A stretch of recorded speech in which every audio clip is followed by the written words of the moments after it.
All right, welcome back to Put 30 on the Clock. This is Coach Phil, and as usual, we're going to get right to it.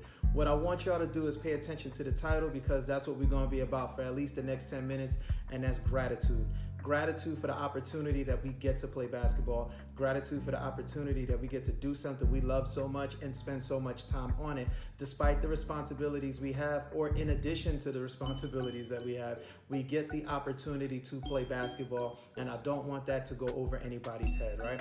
I want you to think about how much has to go into you playing basketball. If you are a family man, a family woman, and you get to play professionally, I want you to think about how much has to happen in your household so that you can go to practice. How much has to happen in your household so that you can get better, so you can travel.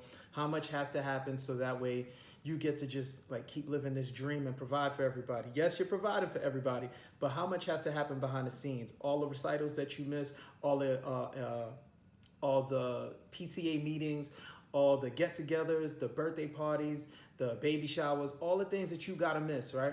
Just so that you could keep playing ball. So I want us to really take into account the gratitude we should have when we're going into our seasons, because it's right about that time for everybody to go back to their professional teams, everybody to go back to college, and everybody to go back to high school where basketball becomes 6 days a week again, right? With the team, 6 days a week with the team. So I want you to like really think about all that goes on. For those of you in college, how many people are paying your way? For those of y'all in college, just keep it a buck. How many people doing your homework for you? How many people are paying your way? For those of you who don't have an athletic scholarship, how many people are providing for you so that you get to play basketball, right? For those of you in high school, you still living at home with mom and dad. You still living at home. You're not paying no bills. You ain't got no responsibilities. That cable, the streaming services, the light bill, food. Some of y'all got cars, right? I train some of y'all, and y'all just pull up to practice in your own car. It's like, how much has to happen just so that you get to play basketball, right? So I want us to walk into this season with a sense of gratitude and awareness of how much has to go on outside of our little worlds that we have in our mind. How much has to go on outside of our little worlds just so that we get to keep doing the thing that we love to do, right?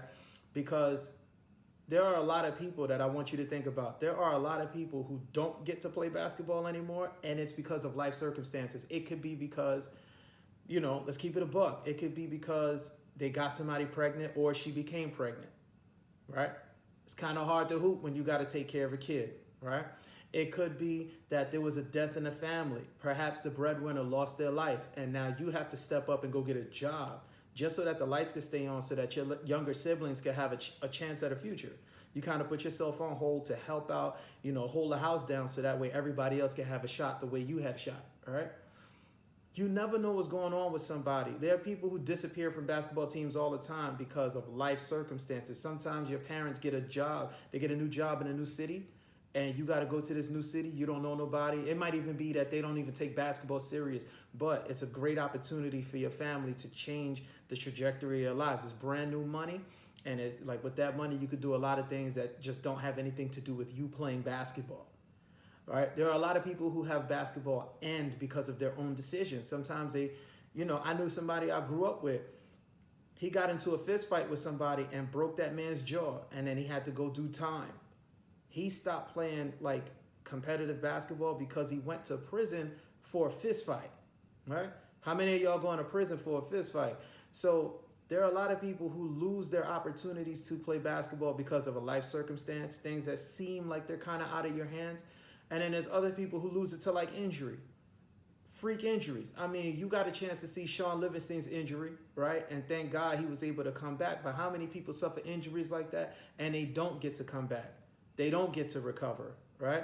How many people don't have the medical insurance? They don't have the medical professional or the expertise in that area to help them with the problems they have, right? How many people don't have access to those things that are actually like capable hoopers?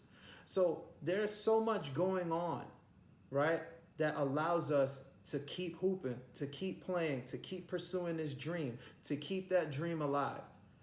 And every time we get to this point of the season, every August, I feel like we should be able to take a little bit of time to just sit back, recollect, reminisce over the year that we had, and be grateful that we get to walk into another basketball season ready to go, ready to play.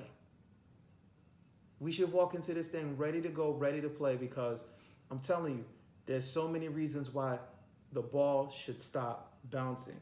But here you are, ready to get after it again, right?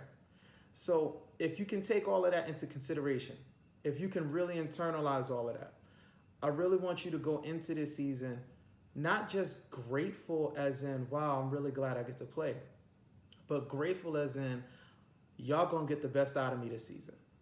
I'm going to dominate my competition. I'm going to embarrass the people that think they can guard me. I'm gonna make people feel like you're gonna see my gratitude. It's going to be visible. When I start hooping, y'all gonna see a grateful player. Now, does that mean I'm always diving head first out of bounds to save a loose ball? No, because that's just asking for your basketball career to end, right? I do want you to hustle, but I don't want you to like risk it. Like, we grateful, we not stupid, all right? It's like, am I gonna like defend the other team's best player? Absolutely. I'm not backing down from nothing. Am I going to try to get that extra rebound? Absolutely. Am I going to take a charge? Yes. Now, a lot of you are allergic to charge taking, and I understand that. But, you know, if you took 3 charges over the course of the season and you never took a charge before, I promise you everybody on your team will notice and they will appreciate it. So it's like when you step onto the court with a level of gratitude, it will show and it will become contagious. Like, other people might be like, oh man, you tripping, you over here acting all brand new and blah, blah, blah, blah. But I promise you, if you take a charge and you get the energy going, somebody else is going to be inspired to do the same. If you get a deflection or two and you're not used to getting deflections, it's going to inspire somebody else to get a deflection. If you show up with energy, that energy is going to become contagious. Now everybody else is going to be hyped. You start talking trash in practice, other people are going to start talking trash. It's going to get real competitive, right? And I promise you, y'all gonna be the only ones who will be allowed to talk to each other like that, because when y'all play other teams, when they start getting rowdy and they want to start getting crazy, it's like family.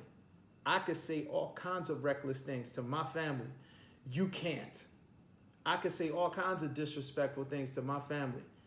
You can't. I promise you, you can't. And that's just the way that goes, right? So what I want you to do is take this time. You know what I'm saying? Like, school is about to start. Here in Central Florida, where I'm located, school is about to start. Public school is going to start this coming Thursday. Today, at the time of this recording, it is Sunday. So, what is it? Today, the 6th. So, Monday, 7, Tuesday, 8, Wednesday, 9, Thursday, 10, August 10th. And I want everybody who's going back to school to take into account the position that you have, the role that you have, and be ready to go. That gratitude, not only will it lift the spirits, it'll make you stand out in front of your coach. So low key, on that competitive note, that person who's in front of you, they might lose their spot. The minutes that you wanted to get, you might get more minutes. The role that you wanted, you might get more of that role instead of just the role that was assigned to you. The goals that you have to be the best in the district might get a little bit closer, just because you had an attitude change, a perspective change as to how you're going to enter this season. So you hoop with some gratitude. You pay attention to how things are going. You look around you to see how much has to happen just so that you get to play basketball. And the energy, the approach, the strength, the fervor that you walk into the season with is going to be real different. It's going to be real contagious, and it's going to be super beneficial both on an individual and a team-wide level. But it starts with, right now, at this moment, really taking a few minutes to consider how much goes into you getting the opportunity to play basketball. That has nothing to do with you. You having good health. You being in a position on a team that they trust you. Like, your family being able to provide for you, give you an environment where you just like, yo, you just go hoop. We'll take care of everything else. You go hoop and you take care of these books. If you're a pro hooper, the family, the spouse that's making sure that you're, you know what I'm saying, that the kids are straight, that the bills are paid, that everything is running well when you're not around. There's so much that goes on just so that you get to play basketball. So if you could take a few minutes to consider those things, you'll walk into the season way more grateful, and it'll change everything inside of you and outside of you. I appreciate y'all pulling up. This is Coach Phil. Send this to somebody you know, because you know somebody that needs this. You could have been anywhere else in the world, but you're here with me, and I appreciate that. Y'all be good.